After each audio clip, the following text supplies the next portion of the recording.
Lord Frieza demands that you subscribe to this channel and follow Mr. Geekdom on these social media platforms.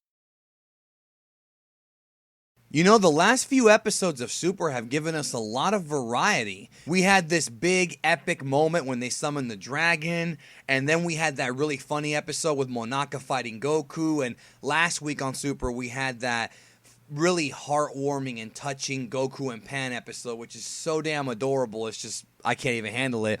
And now we have a new adventure beginning, Dragon Ball Super Episode 44. The Japanese title is Potaufeu no Fuin Toki Hana Tareta. That's a hard word, yo. I'm still learning, guys. I'm still learning. Chōjin Sui no Himitsu, which translates to The Seal of Planet Potaufeu, Secret of the Unleashed Superhuman Water, which was a title that we all kind of speculated about a few weeks ago when it leaked. And now the episode's here. There's so much to talk about in this episode, yo. There's so much packed in. This is the beginning of a new mini arc, which is going to be, of course, building up to the big upcoming arc next month, which most of you guys probably already know about. So the episode starts out with this weird planet that has these tall mushrooms. Looks very nice. Good artwork. It's called Potaufeu. And there's this old man sparring with a pacifier around his neck. And this old panda guy, he just looks like he's putting his dukes up. So then we go to Earth, and Monaka arrives at Capsule Corp to drop off some shit for Bulma. Bulma's working on something big and wants Monaka's help. And it's this weird, like, blue acid thing. Now, while all this is going on inside of Capsule Corp, Kid Trunks and Goten are goofing off outside. Well, of course it's Kid Trunks, but because there is no other Trunks yet. Hint, hint. Anyways, they find a sword in Monaka's truck, and he starts to swing, which is, of course, foreshadowing of who's coming back. Goten plays with this big, like, balloon thing. And then, of course, like, this is like a damn... This episode reminded me of, like, those old 90s Calamity Disney movies, or those, like, old 90s kids movies, like Home Alone. That wasn't a Disney movie, but it's so funny. The truck, like Monaka's spaceship truck, pretty much locks them in, and they're stuck inside the truck, and then Monaka, during that time, you know, gets in the truck and then flies off, you know, into space for his next delivery. Goten and Trunks are, of course, yelling at Monaka to, you know, to let them know that they're stuck in the back of the truck, and Monaka can't hear them because he's too busy and completely being entranced by this radio guy talking about pants. And I love that there's this scene where Monaka puts the truck into Lightspeed, just like Star Wars, and you see the stars like go whoosh, and it's just so awesome. Like, that was a great throwback to Star Wars. And for those of you who don't know, Toriyama is a huge fan of Star Wars. Now, is Toriyama writing the story? We're not really sure because it does come off like anime-only filler, but the manga hasn't caught up yet, so we don't know. But still, obviously, it's Star Wars. People in Toei love Star Wars. Doesn't have to be Toriyama. Anyways, so they show up on this planet, which is, of course, Planet Potaufeu, and Monaka arrives, and then he opens up the back, and Goten and Trunks are there frozen in ice cubes because, yeah, space is cold. Love that scene.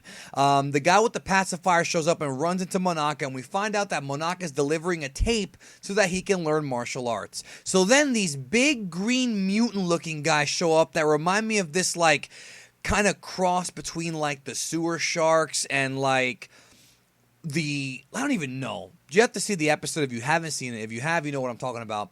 So the old guy puts up his dukes, and of course, Goten and Trunks make quick work of these guys. They don't stand a chance. And then the rest of the villains go ahead and they retreat. The old guy freaks out because he lost the pacifier. He's wearing a necklace that has like a pacifier on it. Again, wacky Dragon Ball comedy. And they explain later on what that is.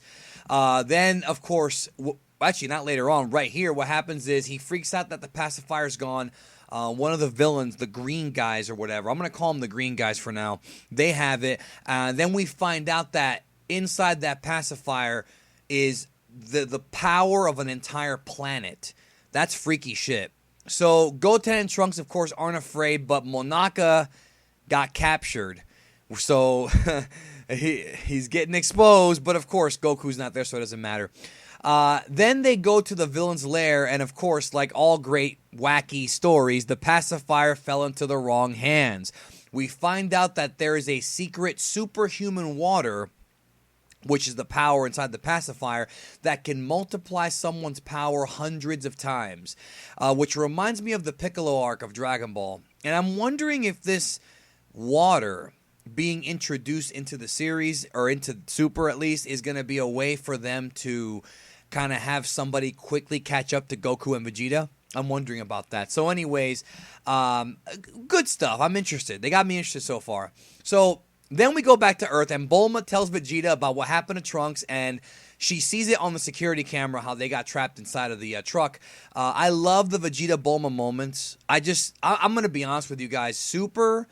Dragon Ball Super has made Vegeta so awesome. Vegeta is probably my favorite character in Dragon Ball Super, him and Champa, because every moment Vegeta's in, whether it be comedic or badass, is entertaining as hell. If you agree with me, leave a comment down below.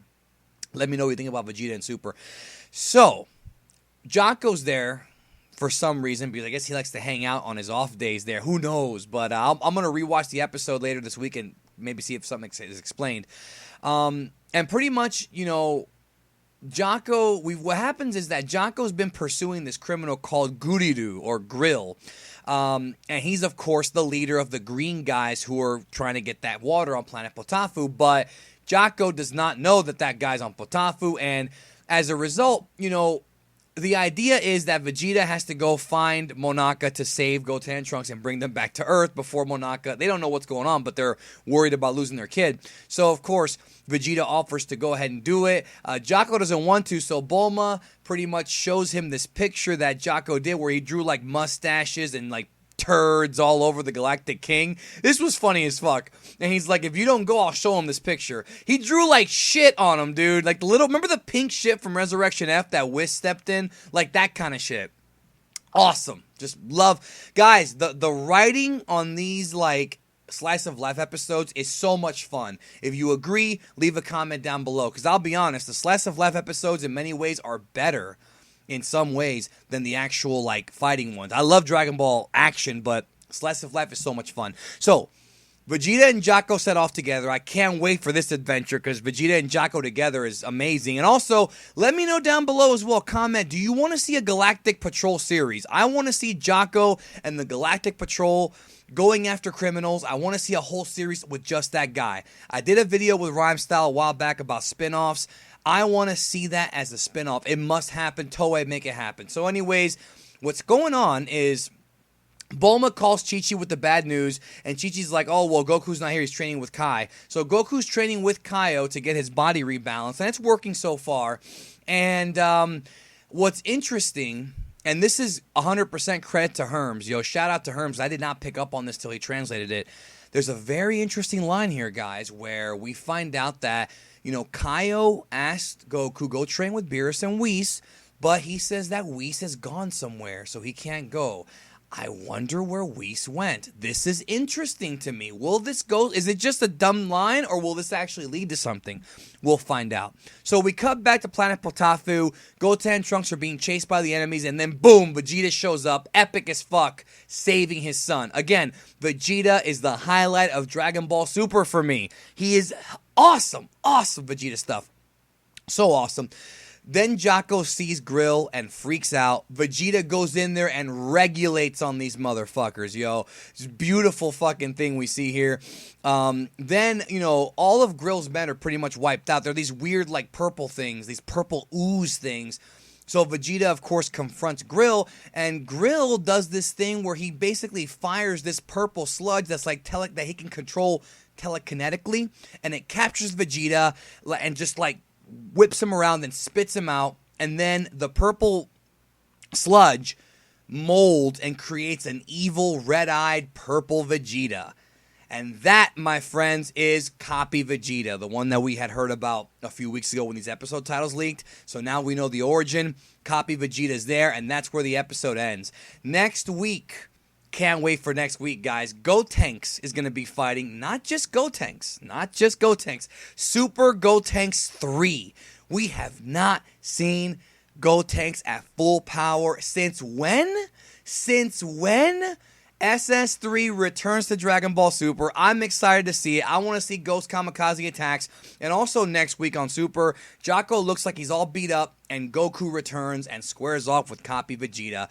This little it's gonna be 3-episode mini arc is kicking off really fun. I'm loving it. Filler, I guess you can call it that. I don't like using that word, but it kind of is like an in-between arc, but I'm enjoying the hell out of it. Let me know down below if you did too, and thank you guys for watching my review, of course. Share the video out with the world, and definitely subscribe if you have not. I would really appreciate that, and like if you liked my review, and of course, definitely let me know what you thought. I will talk to you guys later.